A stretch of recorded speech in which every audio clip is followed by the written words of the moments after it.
Welcome to the flowerschool.com video library. I'm Leanne Kessler, Director of the Floral Design Institute. I do so love the autumn season. Late summer, early fall, there's so many fabulous materials to work with in the marketplace. Fresh flowers, foliages, the autumn leaves, and they turn their color. I love them. Treasures from the garden, findings from an afternoon walk. So many things to choose from and create beautiful arrangements. Today I'm going to work with colorful peppers.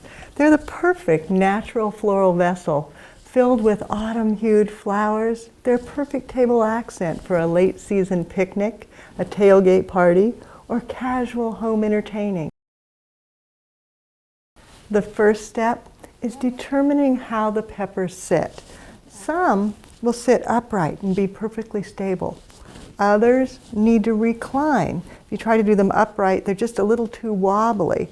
So determine how best they lie, and each one will have a natural position. Then cut the top off.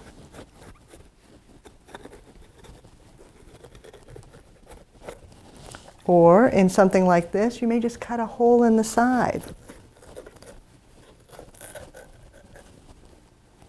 Yes, you could save these to eat or discard, either way. Then you want to reach in and scoop out the inner seeds. Get rid of all of that.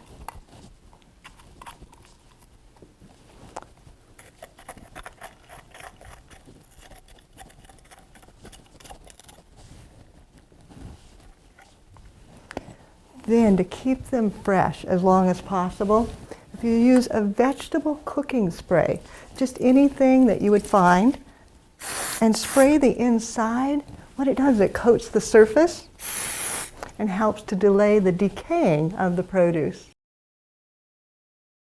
To stabilize your flowers, you want to fill each pepper with pre-soaked wet foam. Just a piece cut down and then slide it right in. And it does create a watertight reservoir. Now, this is a perfect way to use up all those little odds and ends of pieces of foam that you have left over at the end of the day. Autumn leaves create a perfect luxurious base. Just cut them short and then scar the ends to make sure they'll drink as much as possible. And then place them into the foam securely.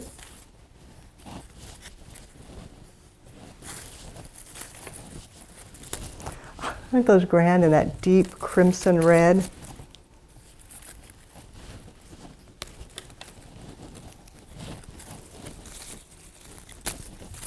Just a little bit in each one. You don't need to cover your foam, but just to create a unifying color throughout so that when you stage them, they look like they're all coordinated. As I add the fresh flowers, I like to do a very casual mix and match. No planned patterns, just a random placement. So maybe a freesia, and then another freesia, but putting it in a different pepper. Maybe a few berries, letting them drape low because they're kind of heavy. Then summertime basil. It almost overruns the garden. And that soft green color is a beautiful accent to the autumn leaves. So tucking a little bit of basil in, it also makes it smell so good. Now, the only problem that you've got to be a little cautious with is your larger flowers.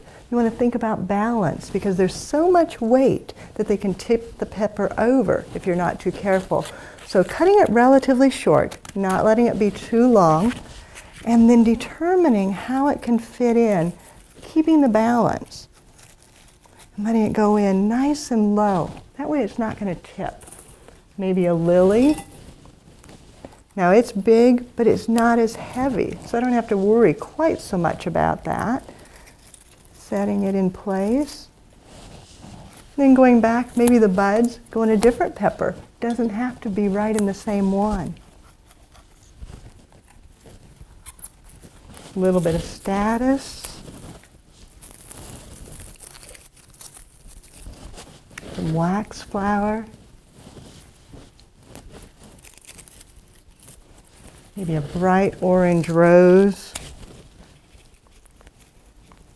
Now this color, it's a true reddish orange. It's not the bluey red, that reddish orange that just brightens and gets oranger and oranger as it opens.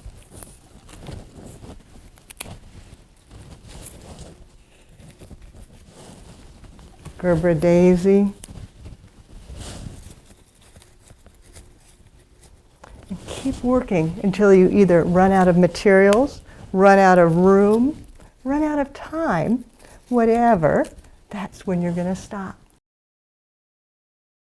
For a finishing touch of autumnal texture, the addition of pods and cones, what I call findings, things you gather as you're out walking. It can be in the neighborhood or the woods, but you'll find little sweet gum pods and cones of different types. Don't need to wire or pick, just a little bit of Oasis Floral adhesive cold glue. They're so lightweight. You can just dab a little glue, doesn't take much at all, and set it right into place. Hold it for just a second as it dries. And a cone. That one I got a little too much glue, so I'm going to let it dry slightly before I attach it.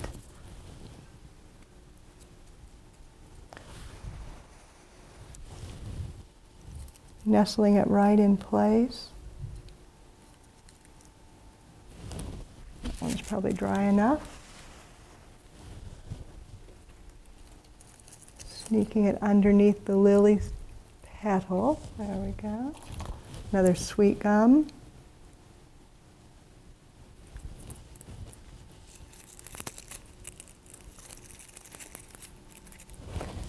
This is what you can use to make sure that all your mechanics are covered. Take a look at each pepper, lifting it up, turning it, looking for holes, and then sticking a pod right in place.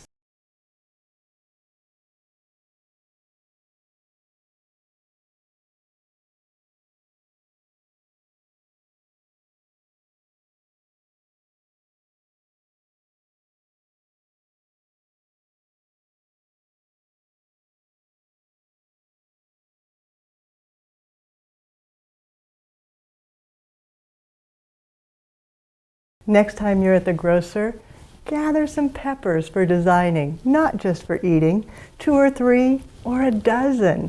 Once you get started, you're going to have so much fun. I find I usually do anywhere from 6 to a dozen and then scatter them throughout. A few on the kitchen counter, 1 on the buffet, and then several of the components across the dining table. You know, after the party's over, you can send them home with the guests so that they can enjoy and remember your creative genius. Now, as you're working, if you need more creative inspiration or you need help sourcing materials, check out our website, flowerschool.com. And if you've got questions or comments, don't hesitate to contact me. You can reach me at my personal email, Leanne, Leanne, at floraldesigninstitute.com. And you know, at the time you're emailing me, take a picture and send me a photo too. I love to see what you create. If it's easier for you, pick up the telephone and give me a call. It's 1-800-819-8089. I do truly love to hear from you. I'm not just saying that, I mean it.